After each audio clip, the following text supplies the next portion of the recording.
Guys welcome back to our channel. అందరూ ఎలా ఉన్నారు? బాగున్నారా? నేనైతే సూపర్గా ఉన్నానండి. మీరు ఎప్పుడైనా ఇలా మటన్ గుండెకాయతో అంటే మటన్ లివర్ అంటారు కదా, సో మటన్ లివర్తో ఎప్పుడైనా ఇలా చేశారా? చేస్తే కనుక ఖచ్చితంగా ఎలా వచ్చిందో కామెంట్ అయితే చెయ్యండి. నేనైతే ఫస్ట్ టైం ట్రై చేశానండి. మటన్ లివర్తో పాటు అతని దగ్గర దబ్బ అనేది కూడా ఉంటే వేశారు. ఇంకా మటన్ అనేది బాగా క్లీన్ చేసుకోకపోతే స్మెల్ వస్తుంది కాబట్టి నేనైతే వీటిని వేడి నీటిలో బాగా ఉప్పు పసుపు లైట్గా వేసుకుని మరగనిచ్చి అందులో అయితే ఇవి వేసేసుకుని మూత అయితే పెట్టేసాను అనమాట. బాగా క్లీన్ అయితే అయిపోయినాయి. ఇంకా ప్రాసెస్ అయితే ఎప్పుడు చేసుకునేలాగే నేనైతే ఇలా అయితే చేసుకున్నానండి. నాకైతే ఈ కర్రీని చేయడం ఫస్ట్ టైం మాట. ఎలా వస్తుందా అని అనుకున్నాను, కానీ ఈ మటన్ లివర్ కర్రీ అయితే చాలా కర్రీ అంటే కర్రీ కాదులేండి, నేను ఏదో ఒక ఉల్లిపాయ అనేది యాడ్ చేశాను అంతే. ఇది ఫ్రైలానే వచ్చింది. లాస్ట్కి అంతా అయ్యేటప్పుడు ఆనియన్ వేసినా కానీ ఇది అయితే మటన్ లివర్ ఫ్రై లాగా అయ్యింది. నేను ఒక ఉల్లిపాయ వేయడం వల్ల గ్రేవీలాగా ఉంటుంది అనుకున్నాను, కానీ టేస్ట్ అయితే అద్దరిపోయిందండి. ఇంకా మసాలాలు కూడా నేను ఎప్పుడు చేసుకునే మసాలా పేస్ట్నే యాడ్ చేసుకున్నాను అనమాట. కానీ చికెన్ లివర్ కన్నా మటన్ లివర్ తింటే చాలా మంచిదంట కదా, సో ఒకసారి ఎట్లా ఉంటుందని చెప్పి చేశాను.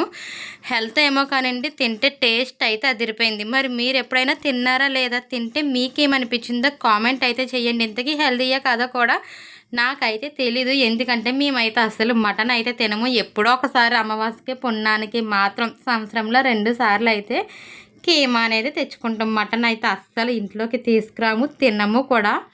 ఎప్పుడైనా దావతలప్పుడు తినడానికి ట్రై చేస్తాం అంతే. సో అలా ఇది కూడా ఎట్లా ఉంటుంది, మంచిదంట కదా హెల్త్కి అని చెప్పి తెచ్చుకున్నాం.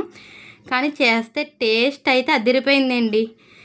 మరి మీరు హెల్తీయా కదా మీరే చెప్పాలి, ఎందుకంటే నాకు తెలియదు కాబట్టి. కానీ మీరు ఎలా చేస్తారో తెలియదు, కానీ నేనైతే ఇలా ఈ విధంగా చేస్తే మాత్రం టేస్ట్ అయితే చాలా అంటే చాలా బాగుంది. ఇంకా వేడి నీటిలో బాగా వాష్ చేసుకున్నాక వేడి నీటిలో నేను వాష్ చేయడం వల్ల ఉప్పు పసుపు వేసి అసలు స్మెల్ అనేది అయితే లేదు మటన్ అయితే చాలా స్మెల్ వచ్చి కూడా తినరు కదా, ఇది కూడా చాలా అంటే చాలా స్మెల్ వచ్చింది. సో అసలు ఆ స్మెల్ అనేది లేదు. అంతేకాదండి, వేడి నీళ్ళు వాడితే ఇంకేముంటుంది, అదంతా టేస్ట్ పోతుందని కూడా అంటారు కదా చాలామంది. కానీ కొన్ని వేడి నీటిలో వాడితే దాని టేస్ట్ అంతా పోతుంది, దాంట్లో ఏముంటుంది ఇంకంతా వెళ్ళిపోతుంది అని అంటారు కదా. కానీ ఈ మటన్ అనేది కొన్ని పార్ట్స్ వేడి నీటిలోనే వాష్ చేసుకుంటే మాత్రం స్మెల్ అనేది అసలు ఉండదు. అప్పుడే కూర అయితే తినగలమాట.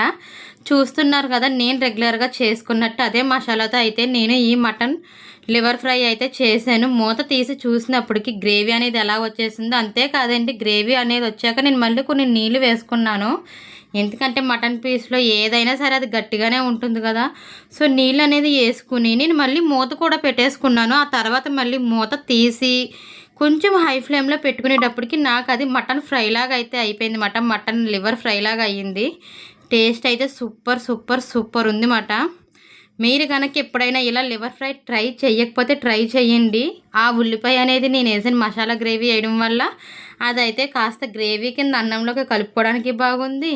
అంతేకాదు పీస్కి అంతటికి మసాలా గ్రేవీ అనేది పట్టేసి టేస్ట్ అయితే అదిరిపోయింది. ఇంకా మటన్ కర్రీ గ్రేవీ చేసుకున్నప్పుడు రసం లేకపోతే ఉత్తిదైతే తినలేము కదా ఈ సమ్మర్లో.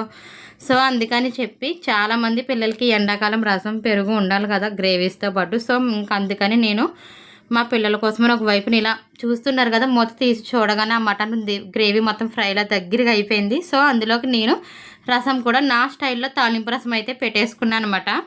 ఇంకెందుకు ఆలస్యం అని చెప్పి టేస్ట్ చూద్దామని నేనైతే రైస్ కూడా పెట్టేసుకుంటున్నాను. ఎట్లా ఉంటుంది ఏంటో ఫస్ట్ టైం చేశాను కదా, తినగలమా లేదా అని.